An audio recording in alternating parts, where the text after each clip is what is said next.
Good morning, everyone. In the last class, we have started our second lesson of history, that is socialism in Europe and the Russian Revolution. समाजवाद Europe के अंदर और रूस की क्रांति। अब उसमें हमने पढ़ा था कि जिस प्रकार फ्रांस की रिवॉल्यूशन हुई थी 1789 में, उसके बाद दो महत्वपूर्ण जो हमारे सामने आइडियाज विचार जो हमारे सामने आए थे वो क्या थे? इक्वेलिटी और फ्रीडम। और उसको बहुत सारे लोगों ने हाथों हाथ लिया और they reacted for it and advocated for it. उसकी उन्होंने सराहना की, दे प्रेज्ड इट। और उसमें हमारे यहां से भी राजा राम मोहन रॉय, हमने पढ़ा था उसके बारे में कि इस प्रकार हमारे यहाँ भी विचारों को आगे बढ़ाया गया और बाकी वर्ल्ड में भी विचारों को अपनाया गया, लेकिन हर एक की सोच उसके लिए एक जैसी नहीं थी। उसके बाद हमने तीन ग्रुप पढ़े कि अलग अलग सोच के अनुसार तीन ग्रुप समाज में कौन कौन से थे। उसमें कौन से थे? Liberals, radicals, conservatives. लिबरल्स चाहते थे सब धर्म बराबर हों। They want toleration of our religion, क्योंकि उस टाइम पर सबसे बड़ा भेदभाव धर्म के नाम पर होता था। हर शासन में जो भी ग्रुप शासन करता वो धर्म के अनुसार शासन करता। तो उन्होंने बोला सब धर्म बराबर होने चाहिए। गवर्नमेंट कैसी हो? Through representatives and parliamentary form. उसके साथ साथ और सुधार किया जाता है कि राजा के शासन का अंत हो, यानी restrain on the power of the monarchial form of government, उसको हटा दिया जाए। उसके साथ साथ वो डेमोक्रेट्स नहीं थे, उसमें कमी क्या थी? They want the voting rights for the propertied person only, जिसके पास प्रॉपर्टी उसी को वोट का अधिकार मिले। उसके बाद थे रेडिकल्स। रेडिकल्स भी they also want to run the government according to majority population के अनुसार शासन चले। उसके बाद they were not against the private property खिलाफ नहीं थे वो, लेकिन they also want to finish privileges based on birth, तो जन्म के नाम पर छूट देने की वो हटा दी जाए।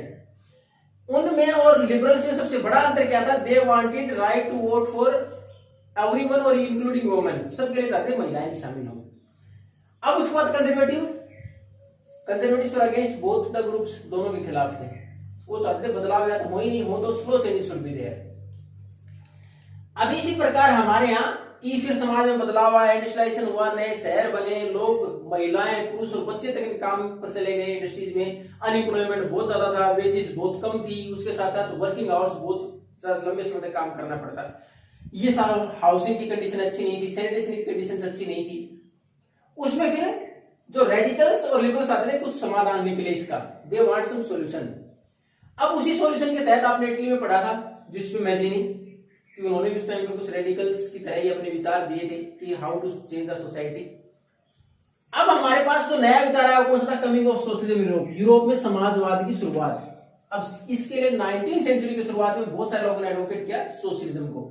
अब सोशलिज्म क्या था? सोशल समाज और वाद जिसमें समाज का ही महत्वपूर्ण भूमिका निभाओ, यानी government should have the control over all the resources, सरकार का नियंत्रण हो, पब्लिक शुड हैव कंट्रोल, कि पब्लिक करे नियंत्रण, किसी प्रत्येक एक व्यक्ति के हाथ में न रहे। इसमें लेकिन अलग अलग विचार थे कि किस प्रकार इस संपत्ति को आगे बढ़ाया जाए, कौन उसके ऊपर कंट्रोल करेगा, किस प्रकार ये पॉसिबल है कि कैपिटलिस्ट ना हो, पूंजीवादी नहीं हो, जो पैसा लगा रहे हैं वो नहीं, तो कैसे चलेगा समाज, उसकी भी अलग अलग विचार थे। उसमें रॉबर्ट ओन ये ब्रिटिश मैन्युफैक्चरर थे वैसे तो, लेकिन उन्होंने कोऑपरेटिव का विचार दिया कि कोऑपरेटिव शुड बी देयर, सहकारी समितियां हो, लोग सहकारी समिति बनाए, अपना मिलकर प्रोडक्शन करें and then share the profit को शेयर कर लें। उन्होंने इसी प्रकार की जो एडवोकेट की थी संस्था की थी न्यू हार्मोनी इन इंडियाना, ये यूएसए में, इस प्रकार की कोऑपरेटिव्स हो, इसकी शुरुआत हो।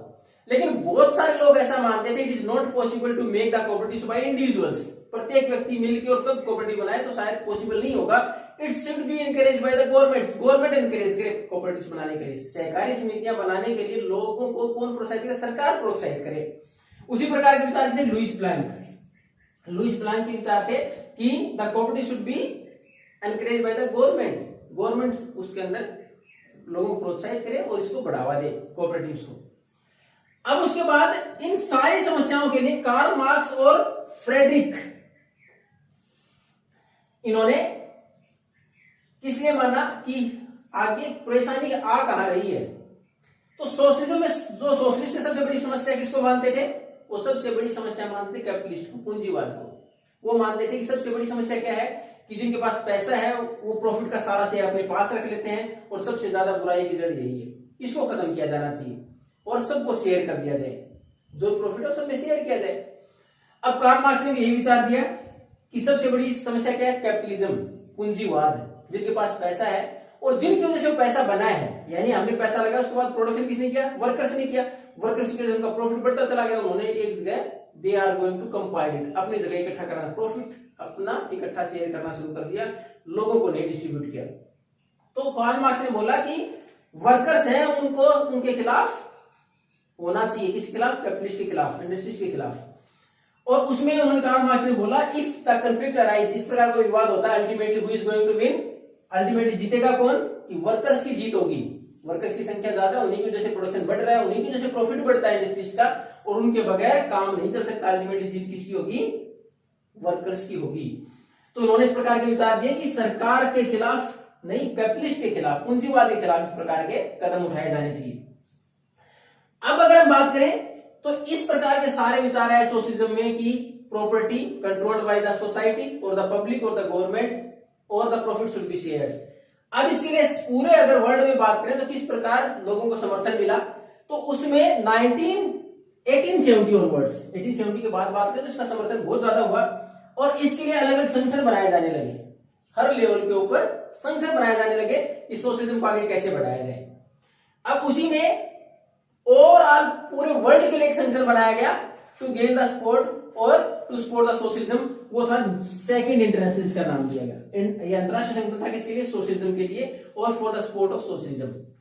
अब उसके बाद जगह जगह अलग अलग कंट्रीज में अलग ऑर्गेनाइजेशन बनाए जाने लगे, सोशलिस्ट के द्वारा, जो वर्कर्स थे सोशलिस्ट थे उनके द्वारा अलग संगठन बनाए जाने लगे।